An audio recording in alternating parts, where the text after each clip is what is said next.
اگه مثل من قبلا سر کار میرفتی یا الان سر کار میری، متوجه میشی که بعد از یه مدتی درآمدت قرار نیست بیشتر از یه حدی بشه. مثلا بین دوستامون، خودمون، رفقامون میبینیم کسایی رو که صبح تا شب، شب تا صبح کار میکنن، باز هم هشتشون گروه نوهشونه. چرا که دلیلش رو تو این کتاب به ما توضیح داده.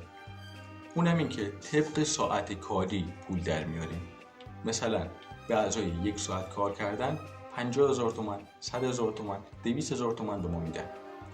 و چون زمان ما محدوده، درآمدمون هم محدود میمونه. بیا فرض کن که توی 24 ساعت شبانه روز من 24 ساعت رو کار کردم که این هم نمیشه انجام داد. خب و این 24 ساعت رو کار کردم، نمیشه که به اندازه 25 ساعت دستمزد بگیرم. محدودیت ایجاد میکنه. این معامله رو جالب نمیکنه.